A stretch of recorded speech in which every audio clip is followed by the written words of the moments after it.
বৃন্দাবনং সখি ভুবো বিতনোতি কীর্তিম यद्देवकी सुतपदाम्बुजलविधलक्ष्मी गोविन्दवेणुमनुमतमयूरनृत्यं प्रेक्ष्यादृशान्वरतान्यसमस्तसत्त्वं। বৃন্দাবন ধাম মানুষের চোখে যেমন দেখা যায়, স্বরূপে সেরকম নয়। স্বরূপে তার থেকে অনেক অনেক মাধুর্যমণ্ডিত। সারা পৃথিবীতে ব্যবসা আছে, বৃন্দাবনেও ব্যবসা আছে। কিন্তু কেউ কি ব্যবসাকে লক্ষ্য করে বৃন্দাবনে যায়? শাড়ি কিনতে পাওয়া যায়, জিতপুরে শাড়ি কিনতে পাওয়া যায় না? বহরমপুরে শাড়ি কিনতে পাওয়া যায় না? বৃন্দাবনেও শাড়ি কিনতে পাওয়া যায়। কিন্তু ওইগুলোর জন্য কেউ বৃন্দাবনে যায় না। বৃন্দাবনে যায় লোকে স্মরণ মনন নিদিধ্যাসনের জন্য। বৃন্দাবনে যদি দেখেন যে কাঁটা গাছের বাবলা গাছে ভরা, সেটা আপনার বাইরের চোখে দেখলেও ভিতরে চিন্তা করতে হবে পরম রমণীয় এই বৃন্দাবন ধাম। বাইরে কাঁটা গাছ দেখবেন, কিন্তু ধ্যানের সময় চিন্তা করতে হবে এই তো সেই লীলাভূমি, যেখানের কুণ্ডগুলো সোনার রূপ দিয়ে গঠিত, মণি মুক্তায় ভূষিত, সেই মধুময় বৃন্দাবন, ভক্তের ধ্যানের রাজ্য। সেই বৃন্দাবনে আজকে রাধারানী কষ্ট প্রকাশ করছেন। সখীরে কি বলবো ওই বিধাতার কথা, কি বলবো সেই বিধাতার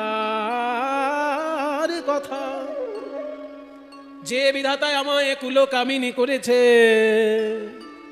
আর কৃষ্ণকে করেছে নাগরের শিরোমণি।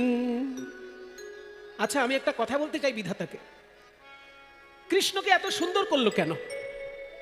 ও তো গরু চড়ায়, ও তো ছোটবেলায় মাখন চুরি করেছে, অনেক দোষ। গরু চড়ায়, হ্যাঁ গরু যে চড়ায় রাখাল ছেলে, সাধারণত তাকে কেউ ভালোবাসে কি? কারণ গরু চড়িয়ে সারাদিন যদি গরুর দলে ঘুরতে থাকে একটা মানুষ, তাহলে এই গরুর গায়ের গন্ধ তো তার গায়ে থাকবে, আর গোবরের গন্ধ তার গা দিয়ে ছাড়বে না। কলক্ষ গরু, নবলক্ষ গরু। তাহলে রাখাল ছেলে কৃষ্ণকে করেছে বিধাতা, কিন্তু তারা তো রূপ কেন, তারা তো গুণ কেন, তারা তো সৌন্দর্য কেন, এত মাধুর্য কেন? কৃষ্ণকে এত সুন্দর করে কেন করলো? এটা আমার প্রথম কথা। আর দ্বিতীয় কথা, কৃষ্ণকে সুন্দর করেছে ভালো করেছে, আমাকে একটা কুমারী নারী কেন করলো না? আমাকে কেন একটা কুমারী নারী করলো কেন? আমাকে করলো না কেন? আমাকে কেন কুলকামিনী করলো? আমি যে কৃষ্ণকে ভালোবাসি এটা পাড়ায় পাড়ায় বলে বেড়াতে পারি না কেন? পাড়ায় পাড়ায় আমি বলে বেড়াতে পারি না কেন আমি কৃষ্ণকে ভালোবাসি? ওই বিধাতাকে আমি, বিধাতার বিধানে আমি আগুন দিতে চাই। রাধারানী আজকে দুঃখ প্রকাশ করে বলছেন, যে বিধাতা আমাকে করেছে কুলকামিনী, আমাকে কেন আয়ান ঘোষের স্ত্রী করলেন? যদি জানতেন যে আমি কৃষ্ণকে ভালোবাসবো, আমাকে একটা কুমারী নারী করে ছেড়ে দিতে পারতেন। আমাকে আয়ান ঘোষের স্ত্রী কেন করতে গেলেন বিধাতা? আমি যে কৃষ্ণকে ভালোবাসি এটা কোনোদিন কাউকে বলতেই পারি না। এ দুঃখ চেপে রেখে রেখে কত কষ্ট হয় আমার। কেউ কোনোদিন খবর রেখেছে কৃষ্ণকে কেন এত সুন্দর করেছে আর আমাকে কেন কুলকামিনী করেছে? ঠিক আছে, কৃষ্ণ সুন্দর থাক, আমিও কুলকামিনী থাকি, তার প্রতি আমার এই অনুরাগটা জন্মানোর কি দরকার ছিল? এই তিনটে কারণে বিধাতাকে দায়ী করছে দাদা। আসলে ভালোবাসার কথা, অনুরাগের কথা এই বৈষ্ণব পদাবলী সাহিত্যে এত ভরি ভরি আছে যে চিন্তা ভাবনা করা যায় না। কত সুগভীর দর্শন তার মধ্যে লুকিয়ে রয়েছে। একটু আগে মাস্টারমশাই বলছিলেন যে কেন আমার অধ্যাপনার মধ্যে যুক্ত হওয়া। দেখুন, আমি প্রথমে দুটো কারণ অন্তত আমি আপনাদেরকে বলতে পারি, একাধিক কারণ থাকতে পারে আরো, কিন্তু আমি আপাতত দুটো কারণ বলছি। প্রথম দুটো কারণ হলো, এই কীর্তনকে পৃথিবীর মানুষের কাছে পরিচিত করিয়েছিলেন যিনি, তার মধ্যে কোনো কীর্তনিয়া নয়, কোনো সাধু সন্ন্যাসী নয়, তিনি হচ্ছেন বিশ্বকবি রবীন্দ্রনাথ ঠাকুর। এটা আপনাদের কাছে একটা নতুন কথা মনে হচ্ছে, আপনাদের কাছে এটা একটা আশ্চর্যজনক কথা বলে মনে হচ্ছে, কিন্তু এই কথাটা ঐতিহাসিক সত্য। আমি আপনাদের এবার উদাহরণ দিচ্ছি। বাংলা থেকে অনেক সাধু আমেরিকায় গিয়ে ধর্মপ্রচার করেছেন, বাংলা থেকে অনেক সাধু ইংল্যান্ডে গিয়ে ধর্মপ্রচার করেছেন, ইউরোপে ধর্মপ্রচার করেছেন, কিন্তু কোনো সাধু বাংলার কীর্তনের কথা ইউরোপিয়ান পণ্ডিতদের কাছে বলেননি। কিন্তু রবীন্দ্রনাথ ঠাকুরের সঙ্গে যখন আইনস্টাইনের দেখা হয়েছিল, তখন আইনস্টাইনের সঙ্গে আলাপ আলোচনায় এই কীর্তনের প্রসঙ্গ তুলেছিলেন রবীন্দ্রনাথ ঠাকুর। এটা ঐতিহাসিক সত্য। যেসব সাধুরা বাংলার ধর্ম বিদেশে নিয়ে গেছেন, তারা নাম সংকীর্তন নিয়ে গেছেন, হরে কৃষ্ণ কৃষ্ণ কৃষ্ণ হরে হরে, হরে রাম রাম রাম হরে হরে, এই বলে নেচে গিয়ে শুধু ছুটে বেড়ানোর গান তারা পৃথিবীতে প্রচার করেছেন, পদাবলী সাহিত্যের রস প্রচার করেননি। আমার সঙ্গে একমত কিনা? পদাবলী সাহিত্যের রস কিন্তু তারা পৃথিবীর মানুষকে এখনো জানতে দেয়নি, হয়তো ভবিষ্যতে দেবে, সে সুযোগ আছে। ভবিষ্যতে হয়তো পৃথিবীর মানুষ জানতে পারবে পদাবলী সাহিত্যের রসটা কি। কিন্তু এখন পর্যন্ত সারা পৃথিবীতে বৈষ্ণব ধর্ম যেটা প্রচার হয়েছে সেটা নাম সংকীর্তনমূলক, পদাবলী কীর্তনমূলক নয়। কিন্তু পদাবলী কীর্তনের যে কি রস, কি রসাস্বাদন, সেটা রবীন্দ্রনাথ ঠাকুর প্রথম আইনস্টাইনের কাছে ঘোষণা করেছেন। আইনস্টাইন জিজ্ঞাসা করেছিলেন যে আপনাদের দেশে এমন কোনো সঙ্গীত আছে কি যেখানে গায়ক ওই মূল পদের মধ্যে কোনো কথা জুড়ে দিতে পারেন? তখন রবীন্দ্রনাথ আইনস্টাইনকে বলছেন, yes, in Bengal we have a kind of song, kirtan we call it. Rabindranath বলছেন আইনস্টাইনকে, কোনো সাধু বাবাজি নয়। এটাই তো আমার সব থেকে আশ্চর্য লাগে আর কি। সাধুদের বলা উচিত ছিল, যারা সমস্ত কিছু ত্যাগ করে ধর্ম নিয়ে গেছে বাইরে, তারা কীর্তনের কথা বললো না, বলল রবীন্দ্রনাথ ঠাকুর। তারা বলেছেন কীর্তনের কথা, হরে কৃষ্ণ হরে কৃষ্ণ, নাম সংকীর্তনের তারা প্রচার করেছেন। কিন্তু পদাবলী সাহিত্য যেটা বিরাট সমুদ্র বাংলার বুকে, এটা নিয়ে কোনো আলোকপাতই করেননি তারা। এই জায়গাটাই আমার প্রধান বক্তব্য, যে সারা পৃথিবীর বুকে আসতে বিজ্ঞানীর যিনি রাজা আইনস্টাইন, তার কাছে গিয়ে কীর্তনের কথা ঘোষণা করছেন রবীন্দ্রনাথ। তার প্রতি কৃতজ্ঞতা জানানোর জন্য আমার বিশ্বভারতীতে যাওয়া, যে কীর্তন জগতের জন্য তিনি যে কাজ করে গেছেন, আমি তো কিছুই করতে পারবো না তার জন্য। তার ইনস্টিটিউটে যদি কখনো সুযোগ পাই, তাহলে ছাত্রছাত্রীদেরকে আমি এই কীর্তনের তত্ত্ব, কীর্তনের রস বিতরণ করার চেষ্টা করব। তাই সেইখানে আশ্চর্যভাবে যোগাযোগ হয়ে গেল। কারণ অধ্যাপনা পাওয়াটা তো অত সহজ জিনিস নয়। কীর্তন গান করাটা সাধারণত শিল্পীদের কাছে একটা সহজ ব্যাপার, যে জীবনে কোনো গান বাজনা সেখানে সেও দেখছে কীর্তনে ধেই করে নাচছে। একটা রাগ ঠিক করে গাইতে পারবে না, একটা তাল ঠিক করে গাইতে পারবে না, পদাবলীর শব্দগুলো ঠিক করে উচ্চারণ করতে পারছে না, সংস্কৃত শ্লোক তো ছেড়েই দিলাম, সে কীর্তনে ধেই করে নাচছে, পয়সা নিয়ে বাড়ি যাচ্ছে। কাজেই সেই সব লোকের কাছে কীর্তনটা সহজ ব্যাপার। কিন্তু যারা কীর্তনকে বোঝে, যারা কীর্তনকে জানে, যারা কীর্তনের খোঁজ খবর নিয়ে কীর্তন গান শেখে, তাদের ব্যাপারটা আলাদা। সেক্ষেত্রে কীর্তন দেখা যাচ্ছে অনেক বড় একটা ব্যাপার। এতে পদাবলীর সাহিত্য প্রায় 12,000 বৈষ্ণব পদাবলী রয়েছে বাংলার বুকে। আমরা কীর্তনীয়রা যেগুলো গান করি সেটা 1000 খানেক পদের মধ্যে সীমিত। 1000-এর বেশি পদাবলী আমরা চর্চা খুব একটা করি না, কিন্তু 12,000 পদ রয়েছে। যদি গাইবে বলে কেউ জীবনে শেষ করে, জীবনে গিয়ে শেষ করতে পারবে না, এত পদ পদাবলী আছে। এই যে একটা পদ আমি শুরু করলাম এখনই, বিধির বিধানে হা মনলে ভেজাই, যদি সে পরাণ বন্ধু তার দেখা পাই, চণ্ডীদাসের পদ। এরকম পদ 12,000 রয়েছে পদাবলী সাহিত্যে। সেগুলো রবীন্দ্রনাথ ঠাকুর, আপনারা শুনলে অবাক হবেন, 1885 খ্রিস্টাব্দে, 1900 নয়, 1885 খ্রিস্টাব্দে রবীন্দ্রনাথ ঠাকুর বৈষ্ণব পদাবলীর গ্রন্থ বার করেছিলেন। কারণ সাধারণ মানুষের কাছে যাতে কীর্তন পৌঁছে যেতে পারে। সাধু বাবা তো করবেই, করা উচিত সাধু বাবার, কিন্তু সাধু বাবা করছে না। যেটা সাধু বাবার করার কথা ছিল সেটা রবীন্দ্রনাথ করেছিল। যে বৈষ্ণব পদাবলী এত বিস্তারিত যে সাধারণ মানুষ তার মধ্যে প্রবেশ করতে পারে না, তাই সাধারণ মানুষ যাতে প্রবেশ করতে পারে এই জন্য 100টা ভালো ভালো পদ বেছে নিয়ে রবীন্দ্রনাথ একটি বই বার করেছিলেন, তার নাম পদরত্নাবলী। সেটা আরও সুন্দরভাবে পরবর্তীকালে সংস্করণ হয়েছে, কিন্তু পদরত্নাবলী গ্রন্থটা রবীন্দ্রনাথ নিজে বার করেছিলেন 1885 খ্রিস্টাব্দে। ভাবতে পারেন কোন সময়, 1885 বা 95, ওই সালটা একটু আমার বিস্মরণ হচ্ছে, হয় 85 কিংবা 95 এরকম একটা হবে। তাহলে রবীন্দ্রনাথ ঠাকুর নিজের বাংলায় কীর্তন ঘরে ঘরে পৌঁছানোর জন্য পদাবলী সাহিত্য প্রকাশ করেছেন, এবং নিজে তো পদ লিখেছেন ভানু সিংহের পদাবলী। এবং আমেরিকা, ইংল্যান্ড, যাতে বিদেশের লোকেরা কীর্তন বুঝতে পারে, জানতে পারে, সেই জন্য আইনস্টাইনের কাছে কীর্তনের প্রসঙ্গ তুলেছেন, যাতে ভবিষ্যতে বাইরের দেশের লোকেরাও কীর্তন নিয়ে চিন্তা করতে পারে। এগুলো কোনো সাধু বাবা করেননি। ওখানেই আমার মানে আক্রোশ বলবো না, রাগ বলবো না, কিন্তু আশ্চর্য হয়েছি আমি। কোনো সাধুর উপর আমার রাগ নেই, কোনো সাধুর উপর আমার আক্রোশ নেই, কিন্তু আমি অবাক হয়েছি কেন তারা করলেন না। তারা শুধু হরে কৃষ্ণ নাম প্রচার করলেন, পদাবলীর রস কিন্তু পৃথিবীর বুকে প্রচার করেননি। কিন্তু রবীন্দ্রনাথ যে পদাবলীর রস আস্বাদন করেছেন বাংলার বুকে, আইনস্টাইনের কাছে সেই কথা বলেছে যে কীর্তন হচ্ছে ভারতের শ্রেষ্ঠ সঙ্গীত, কারণ ওখানে গায়ক পদাবলীর সঙ্গে আখর জুড়ে দিতে পারেন। আখর দিয়ে, এই যে আখর, এটা আখর অংশ, আমি সেই বিধানে আগুন দেব, সেই বিধানে আগুন দেব, যে বিধি কৃষ্ণ ভজন করতে দেয় না, যে বিধি কুলের কামিনী কইলে আমায় কৃষ্ণ ভজন করতে দেয় না, আমায় কৃষ্ণ ভজন করতে দেয় না, আমায় কৃষ্ণ ভজন করতে দেয় না, কামিনী কইলে আমি সেই বিধানে আগুন দেব, যদি সে পরাণ বোধ তার দেখা পাইব, তার দেখা আজকে রাধারানী বলছেন, সখীরে, এই যে আমার প্রাণ গোবিন্দের জন্য আমি এত কষ্ট পাই, আমি দুজনকে অভিশাপ দেব, দুই প্রকৃতির লোককে অভিশাপ দেব। আমার পরাণ বধুরে যারা করিয়া দেয় পর। এই বৃন্দাবনে কিছু লোক আছে যারা কৃষ্ণ আর আমার মধ্যে বিচ্ছেদ ঘটানোর চেষ্টা করছে, বিচ্ছেদ চায়, আমি তাদেরকে অভিশাপ দেব। প্রথম অভিশাপ দিলাম, দিন দুপুরে যেন তাদের পড়ে বাড়ি ঘর। যারা কৃষ্ণকে আমার থেকে দূরে সরিয়ে দিতে চাইছে, সেই সব ষড়যন্ত্রকারীদেরকে আমি অভিশাপ দিচ্ছি যে দুপুর বেলায় যেন তার ঘর পুড়ে যায়। ললিতা বিশাখা বলছে, অবাক ব্যাপার, দুপুর বলে তুই বেঁধে দিচ্ছিস কেন? তুই বল যে 24 ঘন্টার মধ্যে একটা সময় ঘরটা পুড়লেই হলো। বলছে দুপুর বেলা।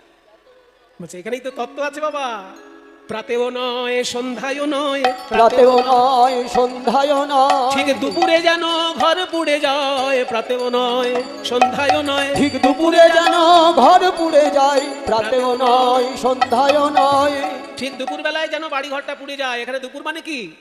প্রভাতকালে যখন আমরা জন্মগ্রহণ করি সেটা আমাদের সকালবেলা, আর যখন আমাদের জীবনে শেষ আলো নিভে যায় মৃত্যুকালটা হচ্ছে সন্ধ্যাবেলা। ঠিক দুপুরে যে ভরা যৌবন, এই যৌবনটা হচ্ছে দুপুর। আমার এই যৌবন যেমন কৃষ্ণ বিরহে জর্জরিত হয়ে গেল, তেমনি যারা কৃষ্ণের বিচ্ছেদ চেষ্টা করবে তাদেরও যৌবনকালটা যেন কৃষ্ণ বিরহে একদম জ্বলে পুড়ে ছাই হয়ে যায়। বলে বাবা, এ তো খুব মানে সৌভাগ্য না থাকলে তো এই অভিশাপ কাজ করবে না, ভাগ্যবানের এই অভিশাপ কাজ করবে। রাধারানী বলছে, তোরা রসিকতা করিস না, আমি আবার অভিশাপ দেবো, আর একটা দেবো, তবে আমি বলবো বধুর গুণ বিনা যারা অন্য গুণ গায়ে বসে এই বৃন্দাবনে। আমার বধুর গুণ বিনা যারা অন্য গুণ গায়ে বসে এই বৃন্দাবনে, তাহারে আসিয়া যেন কাল সাপে খায়। সাপে এসে যেন দংশন করে কাকে? না যারা বৃন্দাবনে বসে কৃষ্ণ গুণ না গেয়ে অন্যের গুণ গাইবে। ললিতা বিশাখা সবার মাথাটা নিচু হয়ে গেল। বলছে, রাধে, তুই না দয়াময়ী, তুই না কৃপাময়ী, তুই না প্রেমময়ী, তোর মুখে এত বড় ভয়ানক কথা শোভা পায়? তুই বললি কৃষ্ণ ছাড়া অন্যের গুণ গাইলে তাকে সাপে কামড়াবে। এই বৃন্দাবনে তো শিবের মন্দির আছে, আছে না? গোপেশ্বর মহাদেবের মন্দির বৃন্দাবনে আছে। এই বৃন্দাবনে তো মায়ের মন্দির আছে, কাত্যায়নী দেবীর মন্দির বৃন্দাবনেই আছে। তাহলে কাত্যায়নী মন্দিরে যারা যাবে তারা মায়ের গুণ গাইবে, গোপেশ্বর মহাদেব মন্দিরে যারা যাবে তারা শিবের গুণ গাইবে। তুই বলছিস কৃষ্ণ গুণ ছাড়া অন্য গুণ গাইলেই সাপে কামড়াবে। এটা রাধারানীর মুখে শোভা পেল কথাটা? রাধারানী বলছে, তোরা ভুল বুঝিস না, আমি ওই সাপের কথা বলি না যেটা গর্ত থেকে বেরিয়ে এসে কামড়ায়। আমি কোন সাপের কথা বলেছি জানিস? যে সাপে আমায় দংশন কইলে, যে সাপে আমায় দংশন কইলে, যেন তারে এসে দংশন করে। যে সাপে আমায় দংশন কইলে, ওই তারে এসে দংশন করে, ওই কৃষ্ণই অনুরাগ ভুজঙ্গ তারে এসে দংশন করে, কৃষ্ণ অনুরাগ ভুজঙ্গে তারে এসে দংশন করে।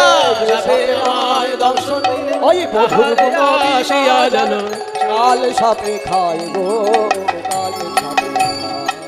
রাধারানীর এই কথা শুনে ভাগ্যবান পদকর্তা চণ্ডীদাস বলছেন, বাসুলিয়া দেশে দ্বিজ চণ্ডীদাসে বনে গো, বাসুলিয়া দেশে দ্বিজ চণ্ডীদাসে বলে গো, তোমার বধূ তোমার আছে অন্যে গালি পাড়ো কেনে। শোনো রাধারানী গো, আমি তোমার আশীর্বাদ চাই না। এই যে তুমি দুটো অভিশাপ দিলে, যৌবন কাল যেন বিরহ জ্বালায় জ্বলে পুড়ে ছাই হয়ে যায়। গোবিন্দ বিরহ, কৃষ্ণ বিরহ, এ তো অল্প ভাগ্যের কথা নয়। আর ওই যে বললে সর্পদংশন, অনুরাগ সর্পদংশন, সেটাও তো অল্প ভাগ্যের কথা নয়। এই দুটো অভিশাপ যে তুমি দিলে রাধে, অভিশাপের একটাও যেন আমার ফলে, একটাও যেন আমার ফলে, অভিশাপের একটাও যেন আমার ফলে, অভিশাপের একটাও যেন আমার ফলে, যেন কৃষ্ণ বলে কাঁদিতে পারি, একটাও যেন আমার ফলে, যেন কৃষ্ণ বলে কাঁদিতে পারি, কৃষ্ণ প্রাপ্তির পথে দাঁড়াইয়ে, কৃষ্ণ বলে কাঁদিতে পারি, প্রাপ্তির পথে দাঁড়াইয়ে, কৃষ্ণ বলে কাঁদিতে পারি। প্রাপ্তির পথে দাঁড়াইয়ে, অভিশাপের একটাও যেন আমার ফলে, তোমার বধূ তোমার আচরণ গালি পারো কেনে, গালি পারো কেনে। তাই রাধারানী বলছেন, সখী ওই শোন শ্যামের বাঁশি বাজছে, শোন একবার, চোখটা বন্ধ কর, এই শব্দ স্পর্শ রূপ রস গন্ধ থেকে নিজেকে একবার গুটিয়ে নিয়ে আয়, হৃদয়ে বৃন্দাবনে শোন, তোরাও শুনতে পাবি। সখীর সমাজে রায় আছিল বসিয়া বসিয়া গো হেন কালে কুঞ্জ বনে বলি হেন কালে কুঞ্জ বনে বাজে বাঁশি রাধা রাধা বলে গো হেন কালে কুঞ্জ বনে ওগো ওই বাজে বাজে বাঁশি রাধা রাধা বলে কোন কুঞ্জ হতে ওই বাজে বাঁশি রাধা বলে কোন কুঞ্জ হতে শ্যামের বাঁশি বাজে রাধা বলে শ্যামের বাঁশি বাজে রাধা বলে ওগো বাজে রে কোন কুঞ্জ হতে শ্যামের বাঁশি বাজে রাধা বলে বাঁশি বাজে রে কোন কুঞ্জ হতে বাঁশি অন্য নাম কি জানে না রে বাঁশি বাজে রে কোন কুঞ্জ হতে বাঁশি অন্য নাম কি জানে না রে বাঁশি বাজে রে কোন কুঞ্জ হতে নাম কি জানে না রে বাঁশি বাজে রে কোন কুঞ্জ হতে বাজে বাজে বাঁশি রাধা রাধা বলে গো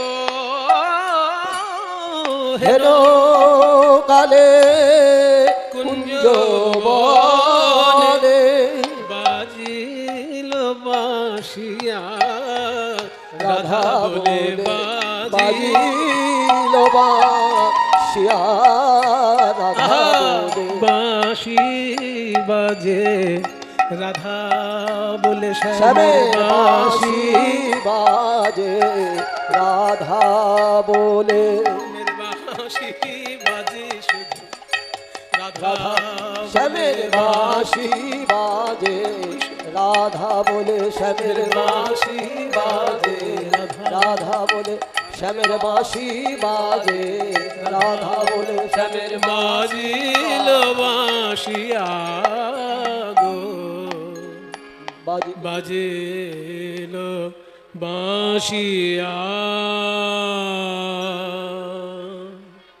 বাঁশি তুই কি এই শুধু বাজবি তুই কি এইভাবেই শুধু বেজে যাবি আমার কথা শুনবি না তুই ওই ওই আবার বাজছে ওই আবার বাজছে ওই আবার বাজছে একটা কথা বলবো আমি আমি হলাম রাজার মেয়ে আমি চট করে কাউকে প্রণাম করতে পারি না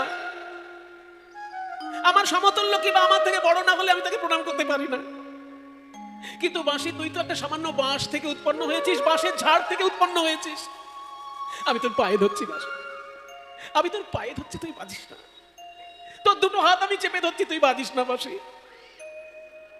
শ্যামের মুরলী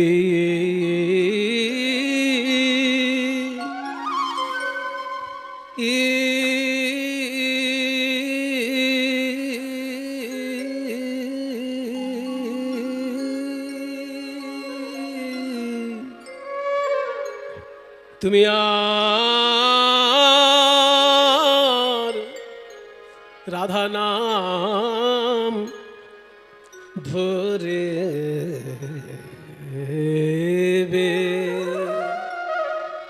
বেজো না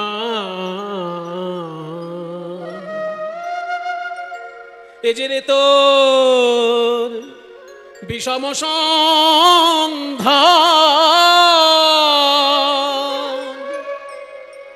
তাহে অবলা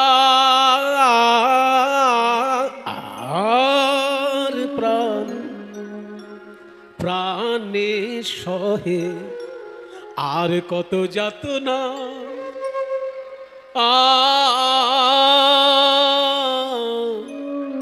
বাঁশি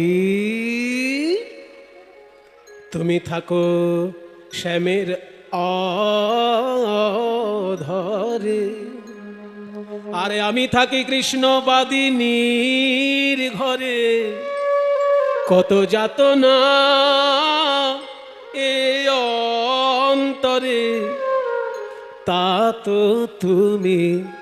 তুমি জানো না না আমার শ্রবণের রন্ধ্রমাতা ইলি ওরে আমায় আকুল করিলি রে ওরে বাঁশি রে তোর মধুর সুরে আমার শ্রবণের রন্ধ্রমাতা আকুল করিলে ওরে বাঁশি রে তোর গানের সুরে বল কোন বলা কি রইতে পারে ওরে বাঁশি রে তোর বড় একতালি তাল হচ্ছে 1 2 3 4 5 6 7 8 9 10 11 12 13 14 1 2 হইতে পারে ওরে বাঁশি রে তোর প্রাণের সুরে কোন ধি লাগি রইতে পারে ওরে বাঁশি রে তোর মধুর সুরে কোন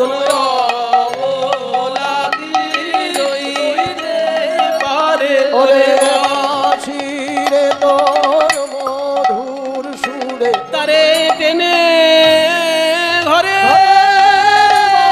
বাহির করে বনয়া লাগি রইতে পারে ঘরের তাই গৌর হরি লাগি রইতে পারে ঘরের বাহির করে লাগি রইতে পারে ঘরের বাহির ওরে বাঁশি রে তোর মধুর সুরে আমার শ্রবণের রন্ধ্রমাতা ওরে আমায় আকুল করিলি রে মুরলী দেখুন বেহাগ রাগে বড় একতালি তালের গান হলো আস্তে আস্তে বেহাগ রাগে বড় একতালি তালের গান হলো আবার ওই সুরটা একই থাকলো কিন্তু ছোট তালে পরের অংশটা কত সুন্দর এই বিচিত্র রূপগুলোই তো কীর্তনের আসল জায়গা কিন্তু আসল জায়গাগুলো এখন নষ্ট হয়ে যাচ্ছে এই বড় গানগুলো যদি কীর্তনের আসলে না গাওয়া হয় বাবা তাহলে আমার মনে হয় কি জানেন আমার মত সবার সঙ্গে এক নাও হতে পারে আমার মনে হয় যে শিকড় ছাড়া আম গাছ বড় তাল ছাড়া কীর্তন গান মানে শিকড় ছাড়া আম গাছ আম গাছে যদি শিকড় না থাকে 2-1 দিন আমটা পাবেন কিন্তু পরের বছরে প্লাস্টিকের আম গিয়ে ঝুলাতে হবে গাছের আম আর পাবেন না প্লাস্টিকের আম কিনে এনে গাছে ঝুলাতে হবে কারণ শিকড়ের সঙ্গে যদি সম্পর্ক না থাকে গাছের মিষ্টি আম আর পাবেন না প্লাস্টিক খেতে পারবেন তো কীর্তন গান যদি একটা গাছ হয় তার শিকড় হচ্ছে এই জায়গাগুলো এগুলো কিন্তু শুনে মনে হয়ে যায় না ওই যে একটা ছন্দ বলতেন আমার নারায়ণ বাবু যে শুনে মনে কানা পথ পায় না 3 জনা যারা শুনে শুনে মেরে দেয় আর যারা নিজের মন থেকে কথা বলে শাস্ত্র আর সাধুর সঙ্গে কোনো সম্পর্ক নেই আর যারা কানা এই 3 জনই পথভ্রষ্ট হয় শুনে মেরে দেবে যারা আর মানে ওই কি বলে মন গড়া কথা বলে যারা আর যারা কানা এই 3 জনেই পথভ্রষ্ট হওয়ার সম্ভাবনা থাকে তাই শুনে মুনে কানা পথ পায় না 3 জনা ওই জন্য কীর্তন যখনই শুনবেন এই বড় গান যেন একটা অবশ্যই থাকে। এটা শ্রোতার তরফ থেকে আগ্রহটা প্রকাশ করা উচিত, কারণ গায়ক তো এসেছে ব্যবসা করতে, সে তো কোনো রকমের কোমর তুলি আপনাদের কাছ থেকে কেটে পড়তে পারলেই বাজ। আপনাদেরকে বলতে হবে যে মূল গান কিন্তু একটা শুনবো বাবা, তুমি যা সারাক্ষণ যা করছো করো, একটা কিন্তু মূল গান শোনাতেই হবে, নালে জানবো তুমি কীর্তন শেখোনি, তুমি ব্যবসা করতে শিখেছো। দেখুন পরের অংশটা কত সুন্দর ছোট্ট। আরে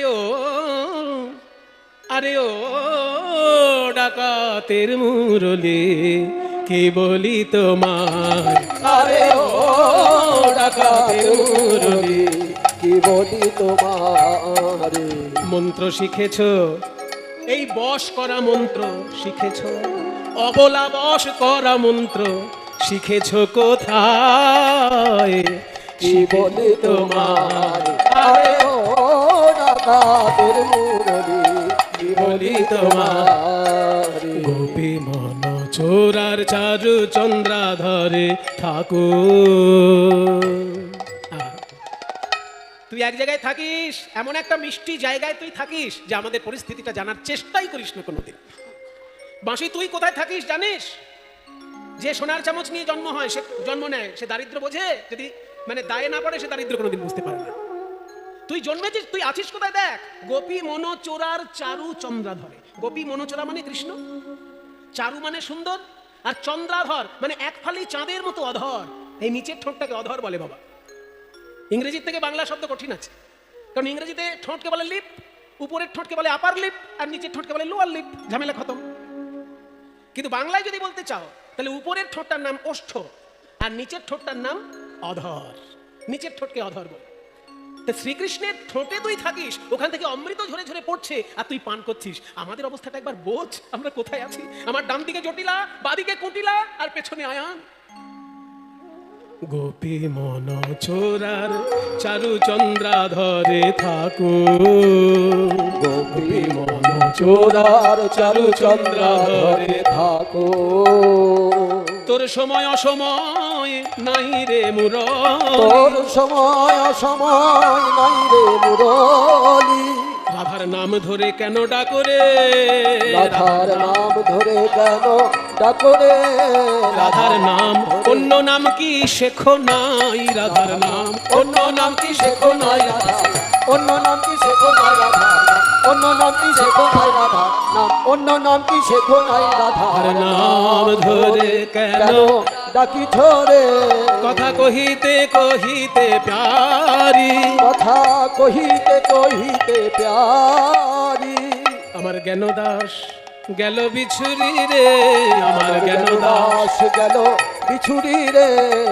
জ্ঞান দাস ওই বাঁশি শুনে জ্ঞান দাস সব ভুলে গেল, ওই বাঁশি শুনে, ওই বাঁশি শুনে, ওই বাঁশি শুনে কেন দাস গেল বিছুরি রে, জ্ঞান দাস গেল বিছুরি। আরে ও ডাকাতের মুরলি কি বলি তোমার, আরে ও ডাকাতের মুরলি কি বলি তোমার।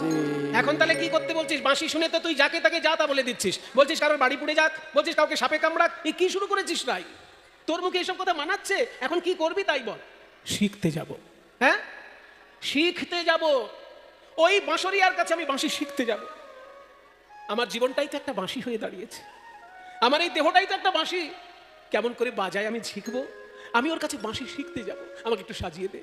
বংশী রব পশিল কানে চিতে না হইল জমানে, ও গো বংশী রব পশিল কানে চিতে না ধৈর জমানে, আমনি উঠিল রসবতী, আমনি উঠিল রসবতী, বলে কে যাবি আমার সঙ্গে বিপিন বিহার রঙ্গে, কে যাবি আমার সঙ্গে বিপিন বিহার রঙ্গে, মিলিবারে গোকুলের পতি তোরা কে যাবি রে মিলিবারে তোরা কে কে যাবি কৃষ্ণ দর্শনে, কে কে দর্শনে, কে কে যাবি কৃষ্ণ দর্শনে, কে কে যাবি কৃষ্ণ দর্শনে, কে কে যাবি কৃষ্ণ দর্শনে, কে কে দর্শনে, কে কে যাবি রে ভেটিবারে। গোকুলের পতি তোরা কে কে যাবি রে। আজকে দুটো কাজ হবে, শ্রীকৃষ্ণ দর্শনও হবে, শ্রীকৃষ্ণের কাছে বাঁশি শিক্ষা লাভও হবে। তাহলে তোরা কে কে যাবি বল? আপনারা কৃষ্ণের কাছে যাবেন কেউ? রাধারানী কিন্তু যাবেন, মনস্থির করে ফেলেছে। আপনারা কে কে যাবেন? মায়েরা যারা যেতে চান শ্রীকৃষ্ণের কাছে একবার উলুধ্বনি দিন দেখি। ও মা, এত মায়েদের ইচ্ছা কৃষ্ণ দর্শনের, বাহ। এবার বাকি যারা আছেন বাবারা, তারা কৃষ্ণ দর্শনে যাবেন? একবার জোর করে হরিবোল বলে হাত দিয়ে তুলুন দেখি। ও বাবা, তো সবাই যাবে বলছে। ললিতা বলে গো রাধে, আগে সাজাইব মন সাধে। ও ললিতা বলে গো রাধে, আগে সাজাইব মন সাধে। যেতে হবে তাহা মোরা জানি গো, যেতে হবে তাহা মোরা জানি গো। বলি আমরা তোমার সঙ্গে যাব, বাকি সখীগণে সঙ্গে লব।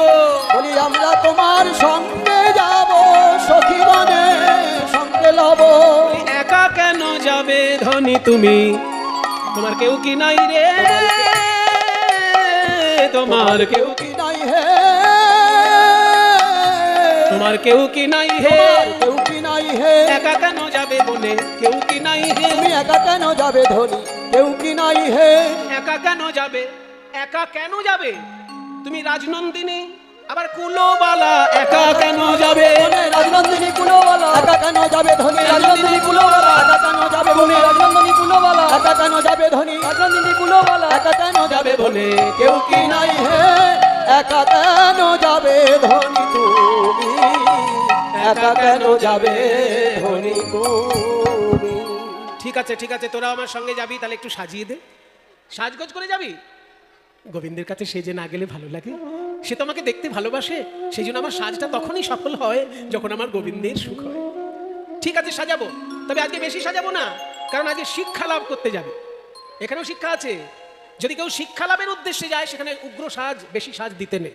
মায়েরা, আপনারা যখন বিয়ে বাড়িতে যান তখন সব থেকে বেশি বেশি সেজে যান, কিন্তু যখন স্কুল কলেজে যাবেন তখন কি বেশি সেজে যাবেন? তখন অল্প সাজ। তাই বলছি আমরা শিক্ষার উদ্দেশ্যে যেহেতু যাব, অল্প সাজ। রাইকে সাজাইছে ভালে, লবঙ্গ মালতি মালে। ওই রাইকে সাজাইছে ভালে, লবঙ্গ মালতি মালে। রাইকে সাজাইছে ভালে, লবঙ্গ মালতির মালে। রাইকে সাজাইছে ভালে, লবঙ্গ মালতি মালে। রাইকে সাজাইছে ভালে, লবঙ্গ লতিকা মালে। রাইকে সাজাইছে ভালে, লবঙ্গ মালতি মালে। রাইকে সাজাইছে ভালে, লবঙ্গ লতিকা মালে। চন্দনের বিন্দু ভালে দিল গো, চন্দনের বিন্দু ভালে দিল গো। এবার উপরে সিন্দুর বিন্দু, যেন রবি কোলে যেন ইন্দু। ওই উপরে সিন্দুর বিন্দু, রবি কোলে যেন ইন্দু। এই দেখুন সাহিত্য, পদাবলী সাহিত্য কত মধুর। বলছে উপরে সিন্দুর বিন্দু, রবি কোলে যেন ইন্দু। মানে রাধারানীর কপালে উপরে সিঁদুর, আর সিঁদুরের ঠিক নিচে চন্দনের বিন্দু। সিঁদুরটাকে মনে হচ্ছে সূর্য, আর চন্দনের বিন্দুটাকে মনে হচ্ছে চাঁদ। দেখে মনে হচ্ছে সূর্য দেবতা যেন চাঁদকে কোলে নিয়ে উদয় হয়েছে। উপরে সিন্দুর বিন্দু, রবি কোলে যেন ইন্দু। সভারে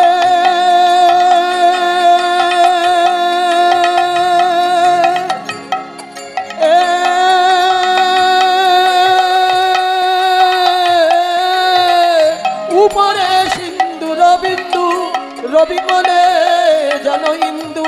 উপরে সিন্দুর বিন্দু, রবি কোলে যেন ইন্দু।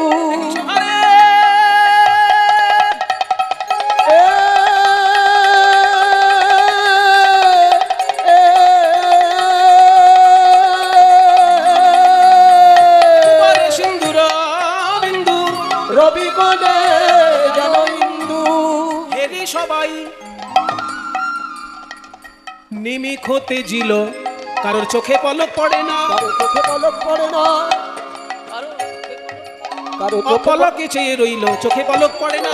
অপলকে চেয়ে রইল, চোখে পলক পড়ে না। অপলকে চেয়ে রইল আমার রাই ধনির বদন পানে, অপলকে চেয়ে রইল, রাই ধনির বদন পানে। অপলকে চেয়ে রইল, রাই ধনির বদন পানে। অপলকে চেয়ে রইল, রাই ধনির বদন পানে। অপলকে চেয়ে রইল, রাই ধনির বদন পানে। অপলকে চেয়ে রইল, চোখে পলক পড়ে না। আর মিঘ নগন দিল গো। দুটো গয়না পরাবি না? ওমা গয়নাও পরবি? খুব অল্প অল্প দু একটা গয়না দে, আমি রাজার মেয়ে না, আমার বাবার সম্মান থাকবে তো। বলে হ্যাঁ অল্প গয়না। রাইধনী আমার ভূষণ করে যাতে মনোহরের মনোহরে। রাইধনী আমার ভূষণ পরে মনোহরের মনোহরে। ধৈর্য ধরিবে কি বায়ানে গো, ওই ধৈর্য ধরিবে কি বায়ানে গো। আহা গোবিন্দ দাসেতে কয় মোর মনে হেন লয়। ওই গোবিন্দ দাসেতে কয় মোর মনে হেন লয়। গগনের চাঁদ যেন নামি আছে ভূমে। গোবিন্দ দাসেতে কয় মোর মনে হেন লয়, চাঁদ যেন নামি আছে ভূমে। না না না, চাঁদ না, যেন চাঁদের মালা চলেছে। চাঁদের মালা চলেছে। বৃষভানুবালা নয়, যেন চাঁদের মালা চলেছে। ভানুবালা নয়, যেন চাঁদের মালা চলেছে। হাতে চাঁদ পায়ে চাঁদ, হাতে 10টি নখ যেন 10টি চাঁদ, পায়ে 10টি নখ যেন 10টি চাঁদ। হাতে চাঁদ পায়ে চাঁদ, চাঁদের মালা চলেছে। হাতে চাঁদ পায়ে চাঁদ, চাঁদের মালা চলেছে। চাঁদ পায়ে চাঁদ, চাঁদের মালা চলেছে। হাতে চাঁদ পায়ে চাঁদ। আবার কপালে চন্দন চাঁদ, হাতে চাঁদ পায়ে চাঁদ। কপালে চন্দন চাঁদ, হাতে চাঁদ পায়ে চাঁদ। কপালে চন্দন চাঁদ, হাতে চাঁদ পায়ে চাঁদ। কপালে চন্দন চাঁদ, হাতে চাঁদ পায়ে চাঁদ। কপালে চন্দন চাঁদ। হাতে চাঁদ পায়ে চাঁদ, চাঁদের মালা চলেছে। চাঁদ যেন নামি আছে ভূমে। এইভাবে আবেশে সখীর অঙ্গে, আবেশে সখীর অঙ্গে, আবেশে সখীর অঙ্গে। অঙ্গ হেলাইয়া বৃন্দাবনে প্রবেশ। শ্যামজয়া আবেশে সখীর অঙ্গে, অঙ্গ হেলাইয়া বৃন্দাবনে প্রবেশে। শ্যামজয়া বৃন্দাবনে যাইয়া রাই, বৃন্দাবনে যাইয়া রাই। ইতি উতি চায়। বৃন্দাবনে যাইয়া রাই, ইতি উতি চায়। উমা মাধবীলতার আড়ে দেখে শ্যামরায়। মাধবীলতার আড়ে দেখে শ্যামরায়। নাগর যে দাঁড়ায়ে আছে, শ্যাম নাগর যে দাঁড়ায় আছে। নাগরে মুরলি লয়ে নাগর যে দাঁড়ায়ে আছে। অধরে মুরলি লয়ে নাগর যে দাঁড়ায় আছে।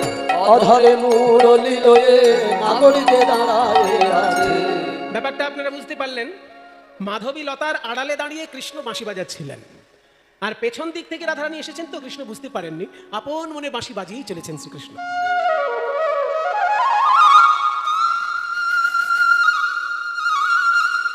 এত সুন্দর মন দিয়ে বাঁশি বাজাচ্ছে শ্যাম সুন্দর। আমার রাধারানী তো রাজকন্যা, তার বোধ বুদ্ধি উচ্চ স্তরের।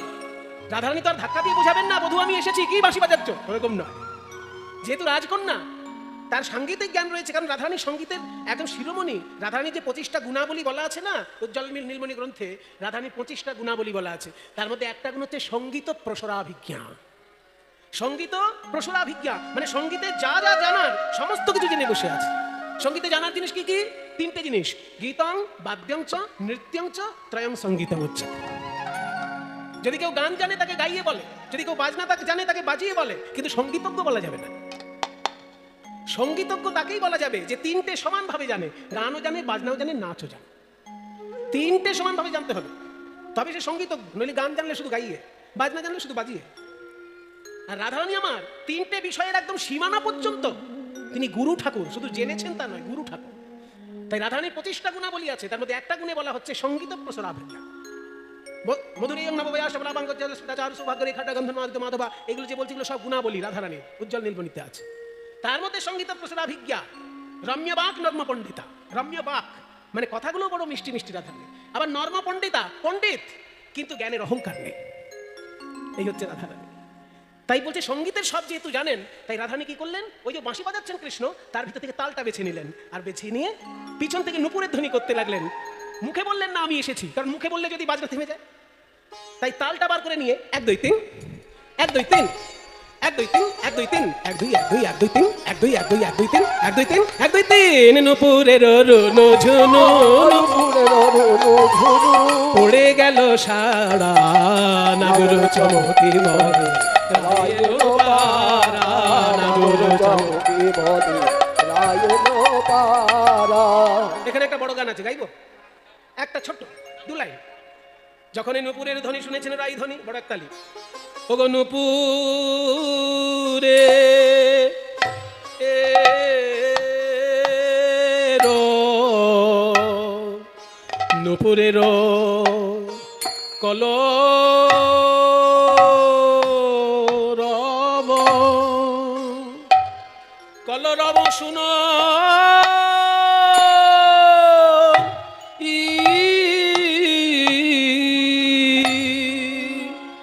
শুনইতে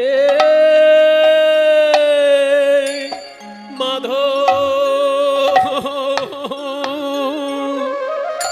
মাধব।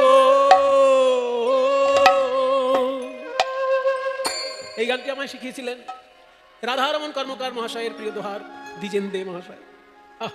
বলছেন নূপুরেরও কলরব শুনইতে মাধব কুঞ্জহি আবল বাহার। নূপুরের ধ্বনি শুনে প্রাণ গোবিন্দের এত আনন্দ হচ্ছে, বলছে এমন আমার রাই বুঝি এলো, এলো নাকি রে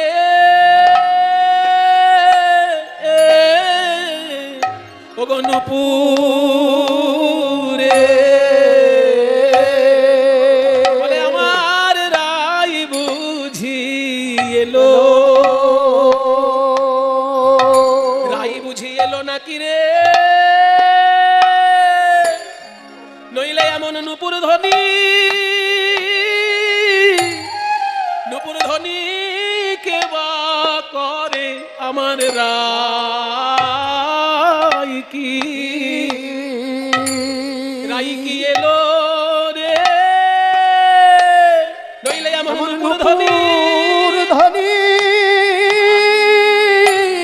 নূপুর ধ্বনি কে বা করে আমার বাঁশির সুরে তাল মিলায়ে নূপুর ধ্বনি কে বা করে আমার বাঁশির সুরে তাল মিলায় আমার রাই কি, রাই কি এলো রে ওগো নূপুরের কলরব। এগুলি হচ্ছে কীর্তন। নূপুরের কলরব শুনাইতে মাধব কুঞ্জ হিয়াওল বাহার, বলে আইসো আইসো ভালো হইল, আইসো আইসো ভালো হলো, বিনোদিনী রাধা দর্শনে দূরে গেল মনসিজ বাধা, দর্শনে দূরে গেল মনসিজ বাধা। আমরা ছোট থেকে একটা কথা শুনেছি, অতিথি হয় নারায়ণ। তাহলে আজকে গোবিন্দের কাছে রাধারানী যে এসেছেন, রাধারানী অতিথি, নারায়ণ সাক্ষাৎ এসেছে, তাহলে পুজো করতে হবে। কি করে পুজো করবে? ভাঙিয়া চূড়ার ফুল, ভাঙিয়া চূড়ার ফুল হাতে করি নিল, নম প্রেমময়ী বলি রাই চরণে দিল, নম প্রেম। প্রেমময়ী বলি রাই চরণে দিল, এবার নিজ পিত বাসে দিয়া, নিজ পিত বাস দিয়া চরণ ধুলা ঝাড়ে, ললিতা মুচোকে হাসে কুণ্ডলতারে। এমন প্রেম দেখি নাই, আমরা এমন প্রেম দেখি নাই, জনমিয়ে বৃন্দাবনে আমরা এমন প্রেম দেখি নাই, জনমিয়ে বৃন্দাবনে এমন প্রেম দেখি নাই। কিন্তু এত পুজো আচ্ছা করেও লাভ হলো না বাবা। বসো। এইবার বসে পড়ছে রাধারানী। ওই যে মাটির দিকে তাকিয়ে বসলো রাধারানী, আর কৃষ্ণের মুখের দিকে তাকাচ্ছেই না। মাটির দিকে তাকিয়ে কেমন করে বসেছে দেখুন। রাধারানী কত কৃষ্ণ চেষ্টা করছেন মন ভোলানোর। রাধে, তুমি এত কষ্ট করে এলে যখন, আমার সঙ্গে কথা বলো, কথা বলো রাই, কথা বলো। কি করছে? কথা বলছে না, আর উল্টো দিকে ফিরছে। রাধে, তোমার মুখের মধুর বাণী শোনার জন্য আমার প্রাণ ব্যাকুল।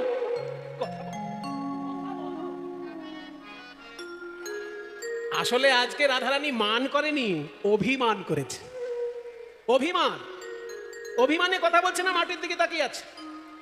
ললিতা বিশাখা বলছে, কিরে রাধে, ভালোই তো এলি, কি এমন ঢং হলো মাঝখানে? প্রাণপতির জন্য সবসময় কেঁদে কেঁদে কেঁদে কেঁদে অস্থির হচ্ছিস, আর সামনে দাঁড়িয়ে আছে, মাটির দিকে তাকিয়ে আছে, কথা বল।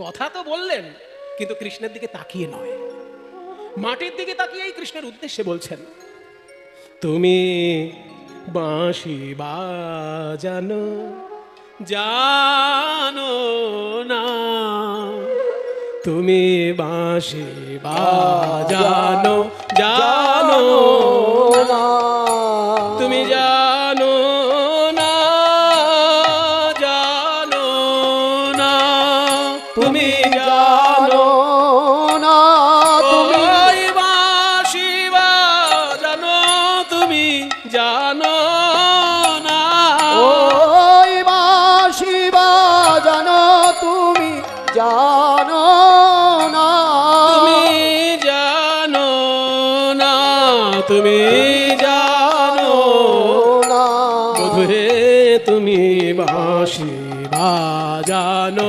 জানো না বধু, তুমি অসময় বাজাও বাঁশি, অসময় অসময় বাজাও বাঁশি আমার পরাণ মানে না বাঁশি বাজানো জানো, সময় অসময় বোঝো না গো, সময় সময় বোঝো না তুমি আমার নাম ধরে বাজাও বাঁশি, সময় অসময় বোঝো না গো, আমার নাম ধরে বাজাও বাঁশি সময় সময় বোঝো না নাম ধরে বাজাও বাঁশি, ওহে প্রাণের কালো শশী, নাম ধরে ধরে বাজাও বাঁশি ওহে প্রাণের কালো শশী, নাম ধরে বাজাও বাঁশি সময় সময় বোঝো না আরে ওপার হইতে বাজাও বাঁশি, এপার হইতে শুনি,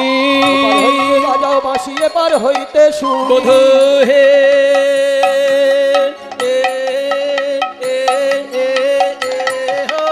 এপার হইতে বাজাও বাঁশি এপার হইতে শুনি অবলা কামিলি আমি সাঁতার নাহি জানি, অবলা কামিনী আমি সাঁতার নাহি জানি কোন বাঝাড়ের বাজাও বাঁশি তার লাগ পাই, কোন বাজারের বাজাও বাঁশি তার লাগ পাই কোন ডালে মূলে উপাড়িয়া সাগরে ভাষায়, ওই ডালে মূলে উপারিয়া সাগরে ভাষাই ভাষায় দেব, ভাষায়ে দেব ডালে মূলে উপাড়িয়া ভাষায় দেব, ডালে মূলে উপারিয়া ভাষায়ে দেব যে বাঁশের ঝাড় থেকে এই বাঁশি তৈরি হচ্ছে, ওই বাঁশের ঝাড়টা কোথায় আছে যদি জানতে পারি, বাঁশের একবারে ডালে মূলে উপড়ে নিয়ে ভাসিয়ে দেবো সাগর, নদীতে নয়, যদি জোয়ারে আবার উল্টে আসে ওই জন্য সাগরে ভাসিয়ে দেবো। তাহলে কোন বাঁশের ঝাড় থেকে উৎপন্ন?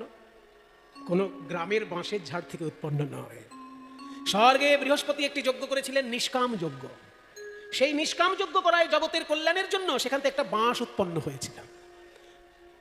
সেই বাঁশটা থেকে গুরুত্বপূর্ণ কয়েকটি জিনিস তৈরি হয়েছে। 25 পর্বের বাঁশ, এই যে একটা গাঁট থাকে না, ওই 25টা গাঁটের একটা বাঁশ উঠেছিল বৃহস্পতির যজ্ঞে। সেই 25 পর্বের বাঁশের গোড়ার দিক থেকে 9 পর্ব পর্যন্ত একটি ধনুক তৈরি হলো। সেই ধনুকটি বিষ্ণুর উদ্দেশ্যে দেওয়া হলো। নবমে বিষ্ণু সারঙ্গ, বিষ্ণুর কাঁধে কিন্তু একটা ধনুক আছে, আমরা দেখতে পাই না। যেখানেই ক্যালেন্ডারে বিষ্ণুর ছবি দেখি, মোটা সাপের উপর বিষ্ণু শুয়ে আছেন, মা লক্ষ্মী পদসেবা করছেন। কিন্তু এ রূপ ছাড়াও বিষ্ণুর আরেকটা রূপ আছে, অসুর দলনের জন্য যুদ্ধ রত বিষ্ণু। সেই বিষ্ণুর কিন্তু কাঁধে ধনুক থাকে। পুরনো বিষ্ণু মন্দিরের মূর্তি যদি দেখেন, সেইখানে থাকবে পুরনো বিষ্ণু মূর্তির কাঁধে একটা ধনুক আছে। সেই ধনুকটির নাম হচ্ছে সারঙ্গ। তাহলে নবমে বিষ্ণু সারঙ্গ সারঙ্গম, সপ্তমে হরকার মুখ। 7টি পর্ব দিয়ে তৈরি হলো শিবের ধনুক। শিবেরও একটা ধনুক আছে, ছিল, আছে বলাটা ঠিক না, ছিল, যেটা রামচন্দ্র ভেঙে দিয়েছিলেন বিবাহের সময়। তাই শিবের হরধনুক ওইটা কিন্তু 7 পর্ব বাঁশ দিয়ে তৈরি হলো। পঞ্চমে কোদণ্ড রাম, 5 পর্ব দিয়ে যে ধনুকটি তৈরি হলো সেটি রামচন্দ্রের ধনুক, তার নাম কোদণ্ড। আর 3 পর্ব দিয়ে যে ধনুকটি তৈরি হলো তার নাম গান্ডীব, সেটা অর্জুনকে দেওয়া হলো। গীতায় দেখবেন অর্জুনের ধনুকের নাম আছে। কৃষ্ণকে যখন বলছেন অর্জুন যে গান্ডীবাং সংস্রতে হস্তাত্তৈব বিদজ্যতে, তাই না, আমার হাত থেকে গান্ডীব ধনুক খসে পড়ছে, অর্জুন বলেছে। তাহলে 4খানা ধনুক তৈরি হলো ওই 25 পর্বের বাঁশের মধ্যে, 9, 7, 5, 3 বিজোড় সংখ্যার পর্ব দিয়ে। তাহলে 9, 7, 5, 3 যোগ করলে কত হচ্ছে? 24 পর্ব হলো। আগার দিকের যে সরু পর্বটা, ওই একটা পর্ব বাঁশকে নিয়ে 3 টুকরো করে শ্রীকৃষ্ণের 3টে বাঁশি তৈরি হয়েছে। একটার নাম বংশী, একটার নাম বেনু, একটার নাম মুরলী। আমরা শুনে ভাবি সব একই জিনিস, তা নয়। মুরলী হচ্ছে 2 হাত লম্বা, 4টি ছিদ্রযুক্ত। হস্তদ্বয়মিতায় আমা মুরলী চারু না দিবে। আর বংশী হচ্ছে 17 আঙুল লম্বা, 8টি ছিদ্র। ওই 8টি ছিদ্রের বাঁশিটাই আজকে রাধারানী শিখবেন বলে এসেছে। কারণ বেশিটা শেখা থাকলে কমটাও হয়ে যাবে। যদি কেউ ক্লাস 10 পাস করে থাকে তাহলে সে ক্লাস 4 অঙ্ক পারবে না।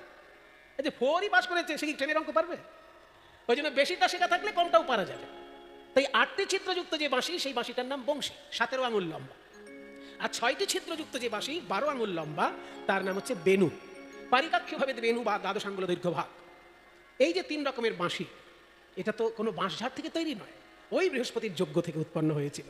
কোন বা ঝাড়ের বাজাও বাঁশি তাহার লাগি পাই, ডালে মূলে উপাড়িয়া সাগরে ভাষায়। এত সুন্দর পদটি যিনি লিখেছেন বাংলার বুকে, তিনি কিন্তু একজন মুসলমান। আমরা ভুলে যাই যে আমাদের দেশটা মিলেমিশে ধর্ম পালনের দেশ। পাকিস্তানি রাজনীতি, বাংলাদেশি রাজনীতি আর ভারতের অসুস্থ রাজনীতি, এই ভারত পাকিস্তান বাংলাদেশ 3টে দেশের অসুস্থ রাজনীতি আর কিছু শয়তান বদমাইশ লোক আর বিদেশিদের চক্রান্ত, এইগুলো মিলে আমাদের মধ্যে ভেদাভেদ তৈরি করে। তা না হলে দেখুন, মুসলমান বংশে জন্ম নিয়ে কত সুন্দর পদ লিখেছেন। এই পদ কাজী নজরুল ইসলাম মুসলমান বংশে জন্ম নিয়ে রাধাকৃষ্ণের গান লিখেছেন, কালীর গান লিখেছেন। কিন্তু এখন কোন মুসলমান লিখছে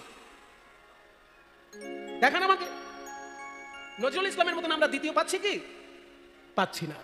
আশা করব বাংলার বুকে নিশ্চয়ই ভবিষ্যতে নজরুল ইসলাম আবার জন্ম নেবেন, আবার সম্প্রীতির বাণী লিখবেন। কিন্তু সেই নজরুল ইসলাম এই যে বৈষ্ণব পদটি লিখেছেন, এটা নজরুলের পদ নয়। এই পদ যিনি লিখেছেন তার নাম চাঁদ কাজী। চাঁদ কাজী বলে আমি বাঁশি শুনে ঝুরি, চাঁদ কাজী বলে আমি বাঁশি শুনে ঝুরি, চাঁদ কাজী বলে আমি বাঁশি শুনে ঝুরি, চাঁদ কাজী বলে আমি বাঁশি শুনে ঝুরি। জিমুনা জিমুনায় আমি না দেখিলে হরি, জিমুনা জিমুনায় আমি না দেখিলে হরি। আর বাঁচব না রে, আর বাঁচবো না রে, ওই বাঁশরিয়া না দেখিলে বাঁচব না রে, বাঁশরিয়া না দেখিলে বাঁচবো না রে, বাঁশরিয়া না দেখিলে বাঁচবো না রে। জিমুনা জিমুনায় আমি না দেখিলে হরি, বাঁশি বাজানো জানো না তুমি, বাঁশি বাজানো। জানো না। বুঝতে পেরেছি, বুঝতে পেরেছি। এবার অভিমানের কারণ বুঝতে পেরেছি। আসলে আমি তো জানি না রাধারানী কখন কি পরিস্থিতিতে আছেন, কিন্তু রাধারানীর মুখটা মনে পড়লেই আমি বাঁশি বাজিয়ে দিই, তাই রাধারানীর কষ্ট হয়। এবার বলো আমি কি করতে পারি? কি করবে? তোমার কাছে আমার দাবি, তোমার কাছে আমার আবদার, তোমার কাছে আমার প্রার্থনা, আমি একটু বাঁশি শিখবো। ঘর হইতে আইলাম বাঁশি শিখিবার তরে,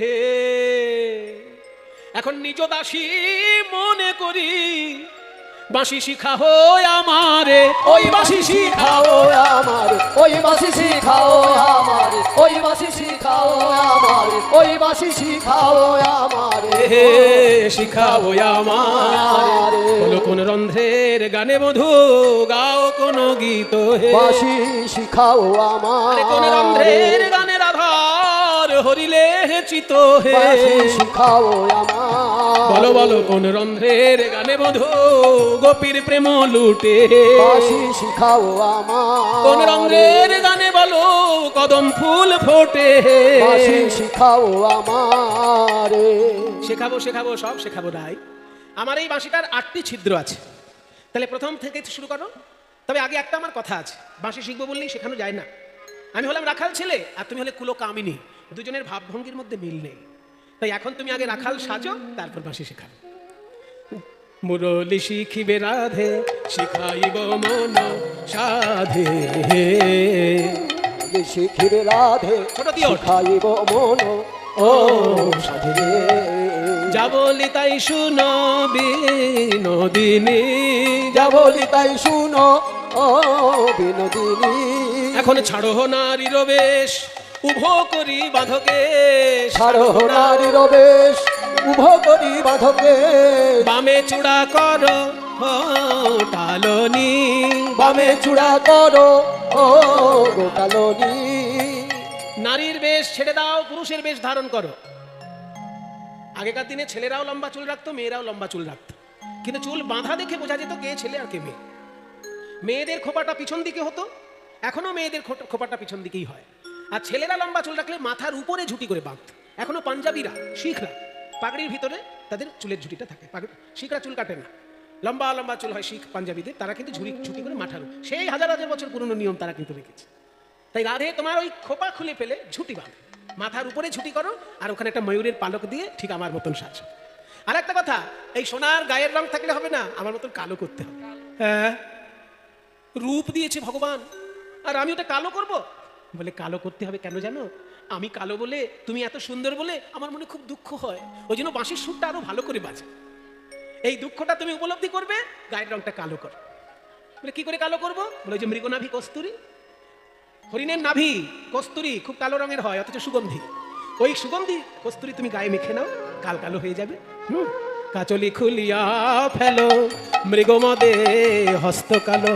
ওই কাজলি খুলিয়া ফেলো, হাতে দাও রন্ধ্র মাঝে মাঝে, তিন ঠাই তিনি অঙ্গ বাঁকা, পাচনিতে দেহ ঠেকা। তিন ঠাই তিন অঙ্গ বাঁকা, পাচনিতে দেহ ঠেকা। তবে সে বিনোদ বংশী বাজে, যা বলবে তাই করব, যত কঠিন কাজ করতে বলো তাই করব, কিন্তু আমি বাঁশি আজকে শিখবই। সোনার অঙ্গ কালো করে দাঁড়ালেন রাইধবী, শিখলেন বাঁশি। নাও রাধে, প্রথম রন্ধ্রটা আগে বলি। রাধারে লইয়া শ্যাম মুরলি শিখায় মহানন্দে, ও আনন্দে মুরলি শিখায়। রাধারে লইয়া শ্যাম মুরলি শিখায় মহানন্দে। প্রথম রন্ধ্রের গানে ব্রহ্মার ভাঙিল ধ্যানে, প্রথম রন্ধ্রের গানে ব্রহ্মার ভাঙিল ধ্যানে।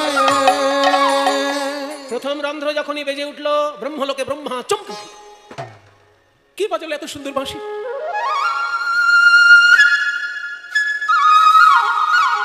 কে বাজাচ্ছে? কে বাজাচ্ছে? প্রথম রন্ধ্রে ব্রহ্মার ধ্যান হয়ে গেল। দ্বিতীয়তে যমুনা উজায় হে রাধে, দ্বিতীয়তে যমুনা উজায় হে, দ্বিতীয়তে যমুনা উজায় হে, দ্বিতীয়তে যমুনা উজান চলছে। যমুনার উৎপত্তি হিমালয়ে, যমুনোত্রীতে, আর যমুনা এসে গঙ্গার সঙ্গে মিশেছে এলাহাবাদে, তাই না? হিমালয় পর্বতে উৎপন্ন হয়ে গঙ্গায় মিশে গেছে এলাহাবাদে। কিন্তু যখনই শ্রীকৃষ্ণের বাঁশিতে 2 নম্বর ছিদ্রটা বাজে, অমনি যমুনা উল্টো দিকে যায়। কেন?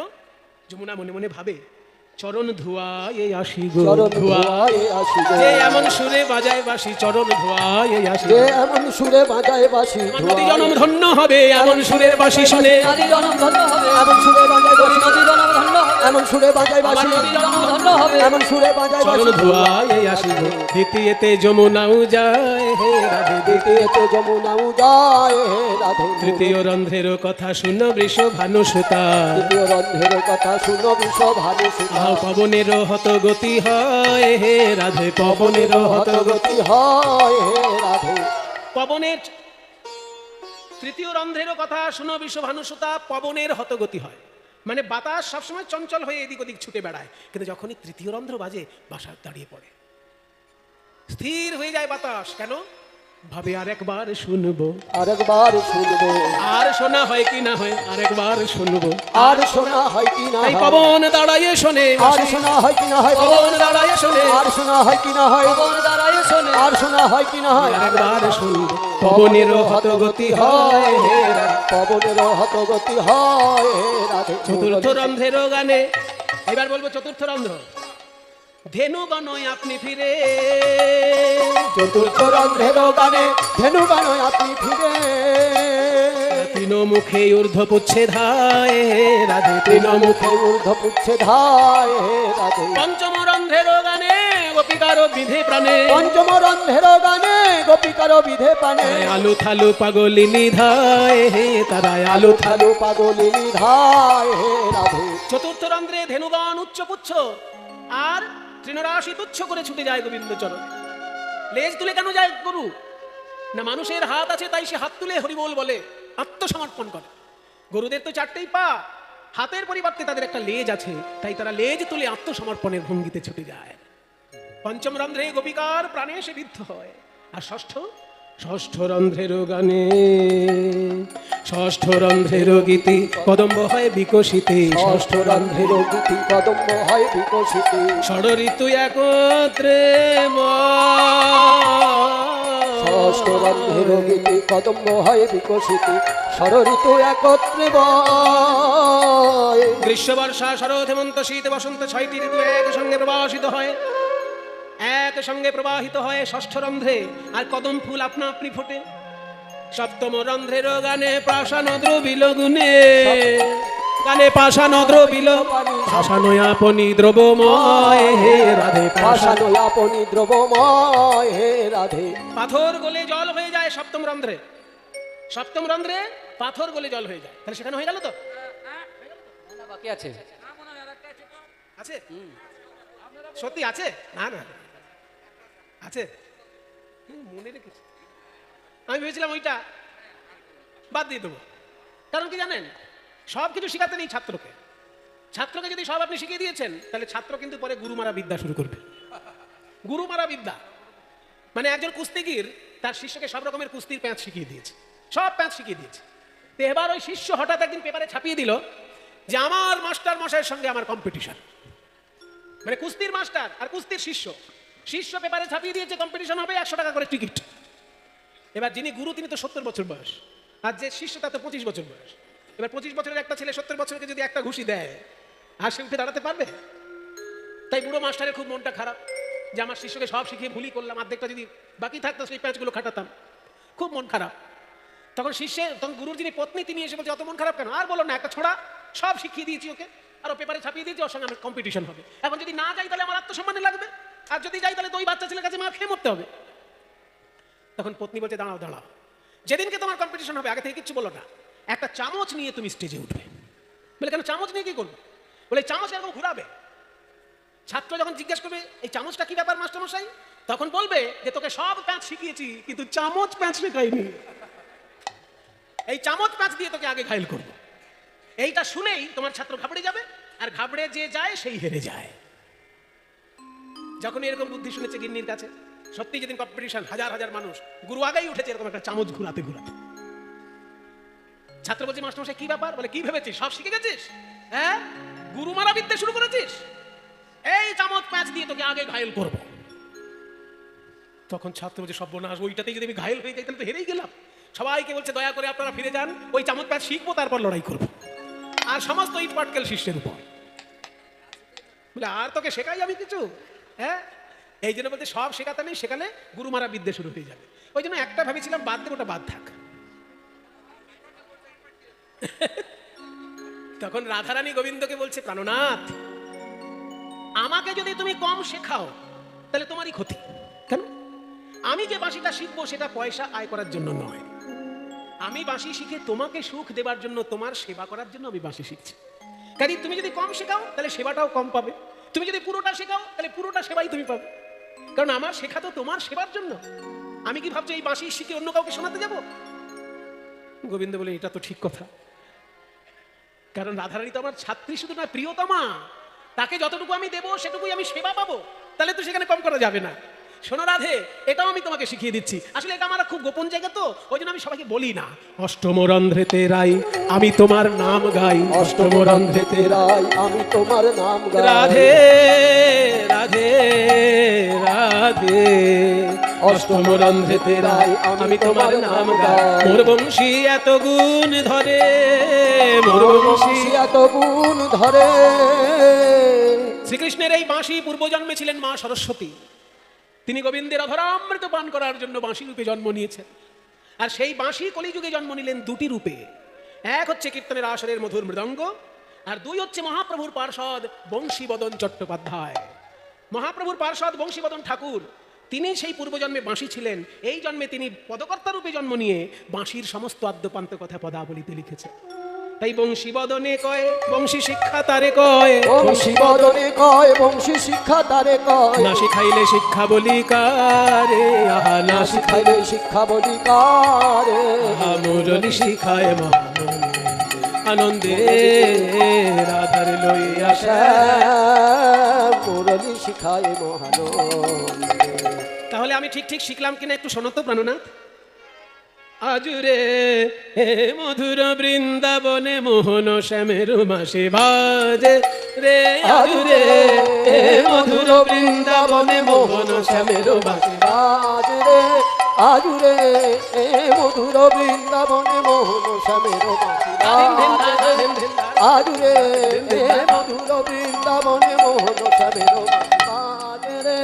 আজুরে মধুর বৃন্দাবনে মোহন শ্যামের বাসে বা, শ্যামের বাসে বা, শ্যামের বাসে বাজে রে, আজুরে মধুর বৃন্দাবনে মোহন শ্যামের বাঁশি বাজে রে ধরণী ধরণী ধরণী ধর পুলকিত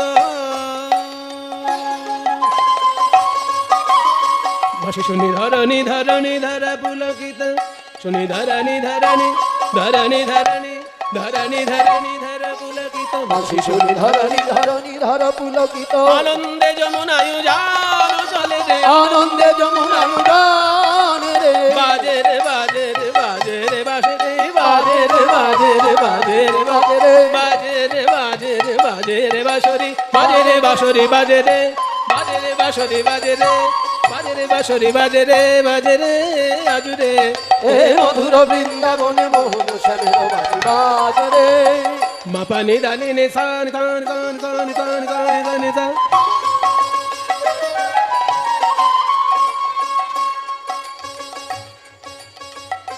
নে দানি নে সা নে দানি নে সা নে দানি নে সান কান কান কান কান কান কান নে সা রে গা গা মা রে রে সা নে সা রে গা গা মা রে রে সা নি সা সা দা ni ni ma pa ni da ni ni sa ni sa sa da ni ni ma pa ni da ni ni sa ni sa sa da ni ni ma pa ni da ni ni sa re sa ni sa da ni ni sa re sa ni sa da ni ni sa re sa ni sa da ni ni sa re sa ni ni sa ajure e মধুর বৃন্দাবনে মোহন শ্যামের বাঁশি বাজে রে আজুরে মধুর বৃন্দাবনে মোহন শ্যামের বাঁশি বাজে রে নাদের দের দের তানা না না দ্রিম তানা দের না নাদের দের দের তানা না না দ্রিম তা না না না না দের তারে তো দানি তাদের না নাদের দের তারে তো দানি দিন দানে না না নাদের দের তারে তো দানি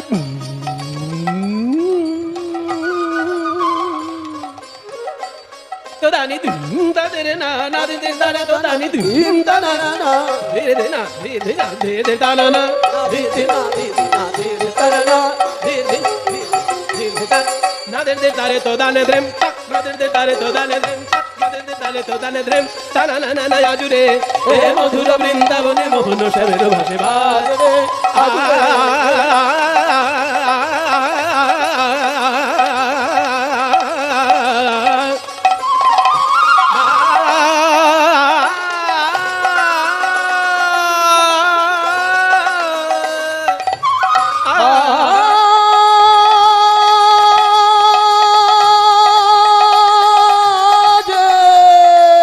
কৃষ্ণ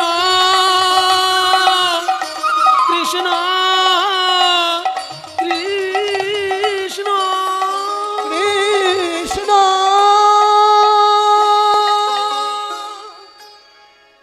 বংশীর ধ্বনিতে যখনই কৃষ্ণ কৃষ্ণ বলে বেজে উঠছে